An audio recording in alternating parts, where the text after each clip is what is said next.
Have you ever heard the ocean whisper secrets? Not the calming hush of waves on sand, but a deeper, colder murmur from the abyss. A sound that speaks of ancient things and forgotten souls. It's a sound that sailors know. A sound that warns of ships that sail without a crew. Their decks haunted only by the salt spray and the eternal, lonely cry of the gulls. This is the story of one such ship, a name that has become synonymous with the chilling mysteries of the deep, the Mary Celeste. Our story begins not in the heart of a storm, but in the bustling, hopeful port of New York. November 1872. The Mary Celeste, a sturdy brigantine, was a fine vessel, recently refitted and gleaming under the autumn sun. Her captain, Benjamin Briggs, was a man of integrity and experience, a devout Christian who never sailed without his Bible. He was not a man given to flights of fancy or irrational fear. He was a man of the sea, steadfast and capable, respected by all who knew him. Captain Briggs was not undertaking this transatlantic journey to Genoa, Italy, alone.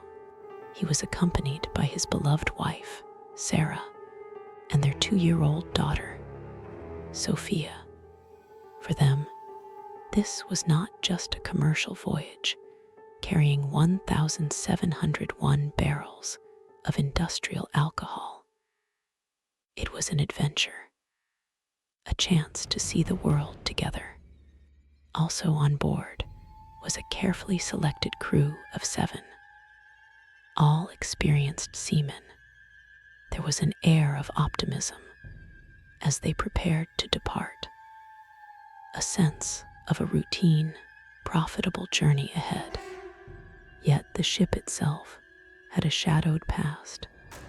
Originally named the Amazon, it had been plagued by misfortune since its launch. Its first captain died on its maiden voyage. It had been involved in collisions, run aground, and even caught fire in port. Some whispered the vessel was cursed, a bad luck ship that carried a taint of tragedy in its very timbers. But Captain Briggs, a practical man, dismissed such superstitions. He had invested his own savings into the ship. It was his future, and he had faith in its seaworthiness. On November 7th, the Mary Celeste cast off her lines and sailed out of New York Harbor, disappearing into the vast expanse of the Atlantic. The weather was fair, the winds favorable. Captain Briggs anticipated a smooth crossing. A letter he wrote to his mother just before departing spoke of the beautiful condition of the ship and his high hopes for the voyage.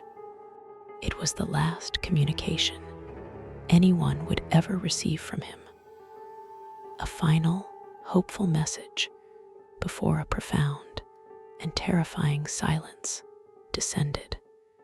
Nearly a month later, on December 4th, another vessel, the Canadian brigantine De Gracia, was slicing through the waters between the Azores and the coast of Portugal.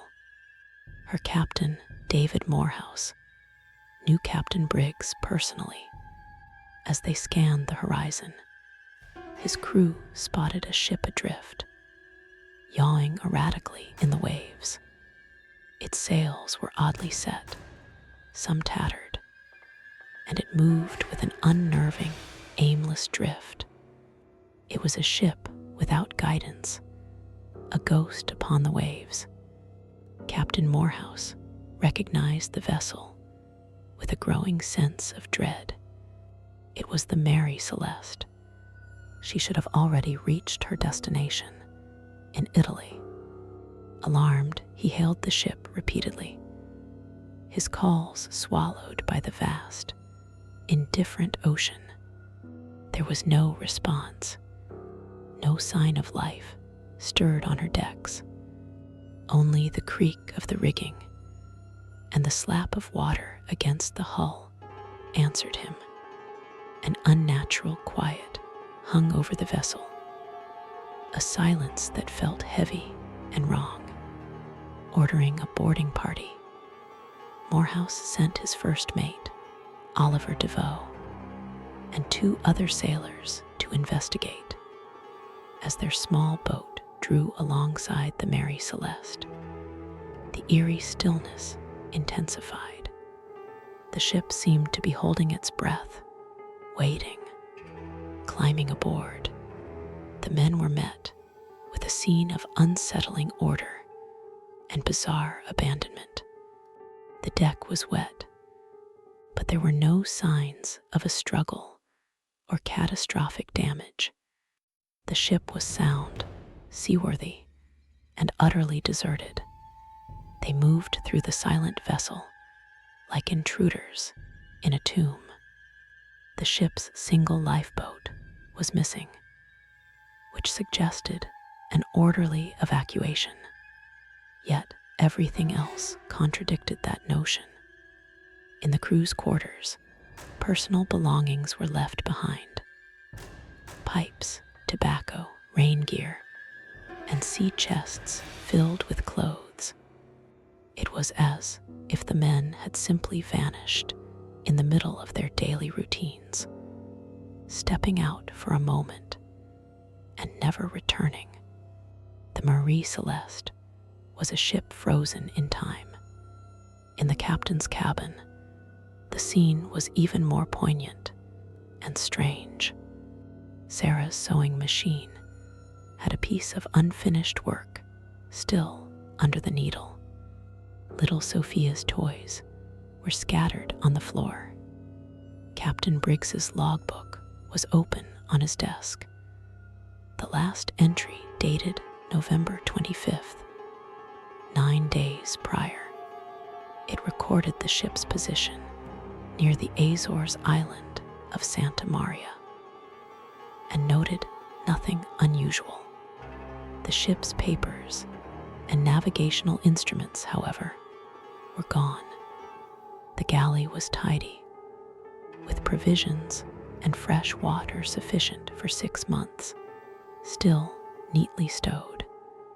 A breakfast, uneaten, seemed to have been recently prepared. The cargo of industrial alcohol in the hold was almost entirely intact, ruling out any theory of a mutiny fueled by drink. Only 1 barrel had leaked. The ship was only taking on a small amount of water, nothing a capable crew couldn't handle. Why would 10 people abandon a perfectly sound vessel? A faint, unnerving sound led them below decks. It was the rhythmic sloshing of water in the hold, about a meter deep. But the pumps were operational. 1 pump, however, had been disassembled, its pieces laid out neatly on the deck, as if someone had started to repair it and was abruptly interrupted. This detail only deepened the mystery. It spoke of a routine task, not a panicked flight. What could have stopped them? The day Gracia's crew searched every corner of the deserted ship, their voices echoing in the empty spaces. They found a sheathed sword under the captain's bed, its blade showing faint traces of what one man thought could be blood. Though this was later dismissed, the most chilling discovery, or lack thereof, was the complete absence of any living soul. Not the captain, not his wife, not the child, Not a single member of the crew. 10 people had disappeared without a trace. The last entry on the ship's slate showed their position just off the coast of the Azores. From that point, the Mary Celeste had sailed on for nearly 500 miles. An unmanned vessel navigating the treacherous Atlantic alone for over a week. It was a phantom ship, guided only by the wind and currents, its human masters swallowed by an unknown fate. The very idea was enough to send a shiver down the spine of the most seasoned sailor.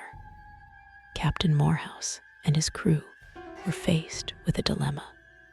They were profoundly disturbed by the mystery. But there was also the matter of salvage rights. Reluctantly, they split their crew, and a small party from the Dei Gratia took command of the Mary Celeste. They described the experience as deeply unsettling, sailing a ship that felt haunted by the ghosts of its vanished crew. Every creak of the timbers, every snap of the sails in the wind felt like a whisper from the lost souls. As they sailed the silent ship towards Gibraltar, the atmosphere aboard the Mary Celeste grew heavier. The new crew spoke in hushed tones, starting at shadows. At night, under the cold light of the stars, the emptiness of the ship was suffocating. They imagined the laughter of little Sophia, the quiet conversations of the crew, the steady command of Captain Briggs. Now there was only a hollow echo where life had been. The ship felt like a coffin adrift on the endless sea. One of the sailors swore he heard a child crying in the dead of night. A faint, sorrowful sound that seemed to come from the captain's cabin. He rushed to the door, his heart pounding, only to find the cabin empty, the scattered toys glinting in the moonlight. He tried to convince himself it was just the wind moaning through the rigging. But the sound had been too real, too full of despair. He never mentioned it to the others, fearing their ridicule. But he slept with a lantern burning for the rest of the voyage. Another crewman, while checking the cargo hold, felt an inexplicable, bone-chilling cold spot near the single leaking barrel of alcohol. The air grew thick and heavy, and he felt a sense of being watched by unseen eyes. A wave of pure terror washed over him, and he scrambled back up the ladder, his face pale. He refused to go below deck alone again. The ship seemed to be actively resisting them, guarding its terrible secret.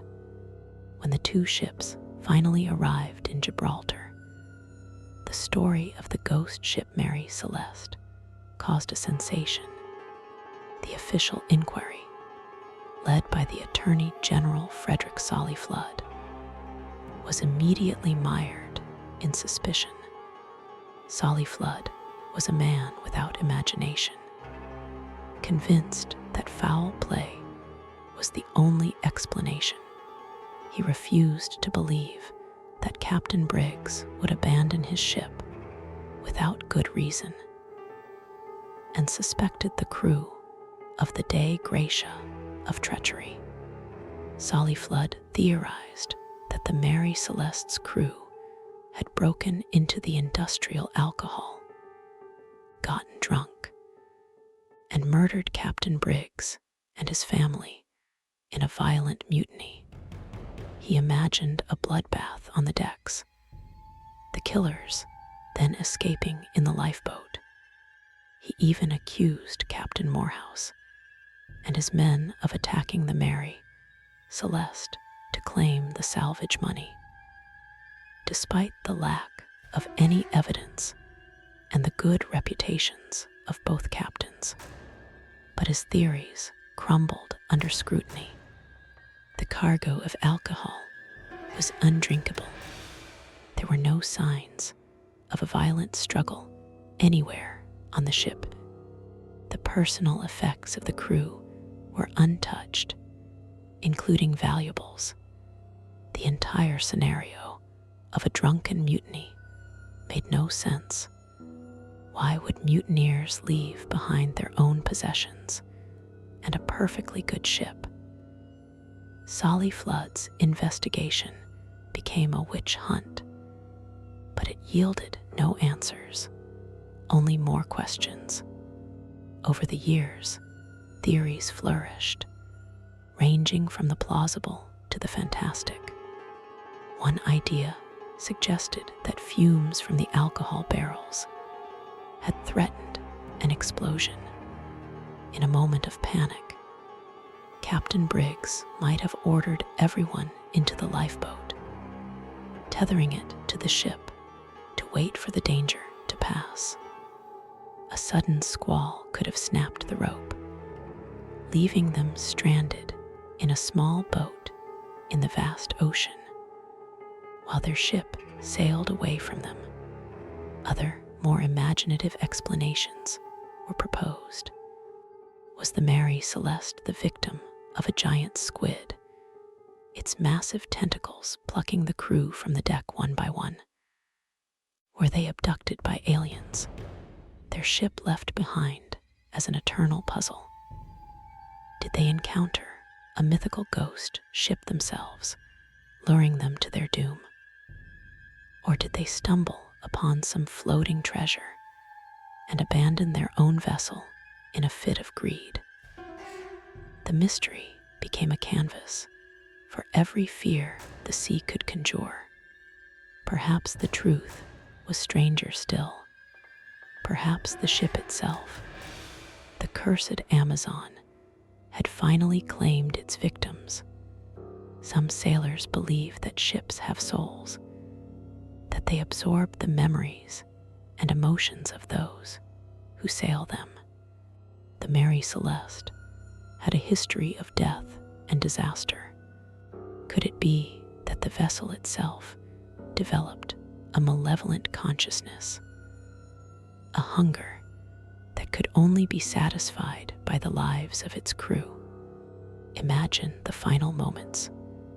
Not a storm, not a monster, but a creeping dread that seeps from the very wood of the ship, a whisper in the dark, a shadow that moves in the corner of your eye, the feeling of being watched, even in the bright light of day. The ship turns against them, the familiar creaks and groans twisting into menacing voices. The compass spins wildly. The sea itself seems to rise up in unnatural ways around them. The entity aboard the ship, an ancient presence from the deep that had attached itself to the vessel long ago, begins to manifest. It starts subtly. Objects move on their own. The sound of footsteps echoes on the empty deck above. Little Sophia begins talking to an imaginary friend in the cabin, a friend who whispers terrible things. The crew becomes agitated, paranoid, their faces etched with a fear they cannot name. The first to go is a young deckhand, sent to secure a loose sail during a calm night. He never returns. A search reveals nothing but his knife lying on the deck, as if dropped in a sudden shock. Then 2 more sailors disappear from the night watch, their terrified screams cut short by a sound like rushing water. Panic sets in. Captain Briggs, a rational man, struggles to find an explanation. But logic has abandoned this cursed vessel. The entity grows bolder. It is a presence of cold and shadow, a thing of the sea that resents the warmth of human life. Sarah Briggs sees a dark, fluid shape coalesce in the corner of their cabin.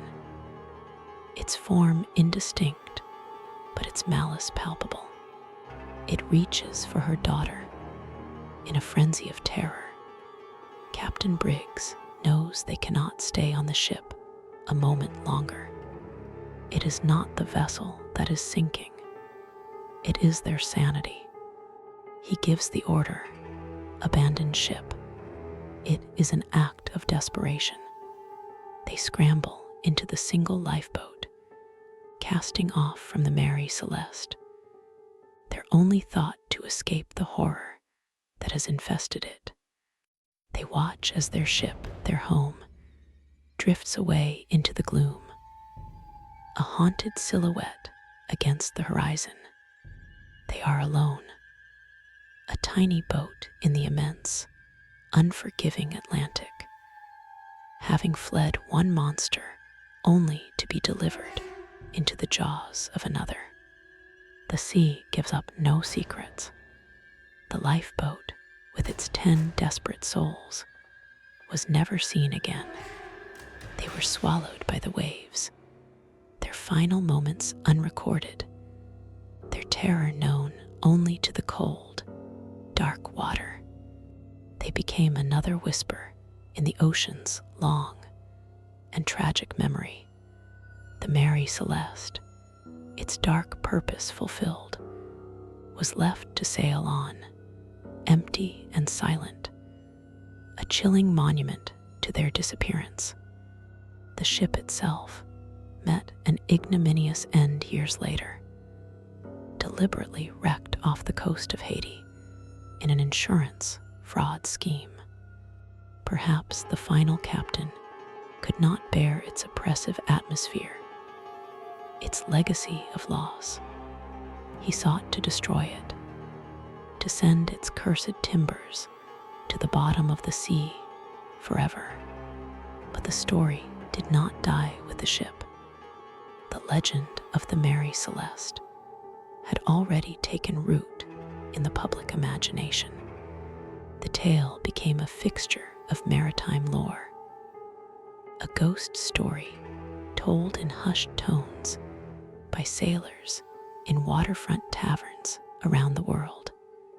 It served as a stark reminder of the ocean's vast power and its profound, impenetrable mysteries.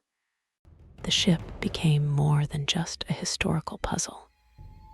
It became a symbol of the unknown, of the terrifying possibility that sometimes people can simply cease to be, erased from the world without explanation.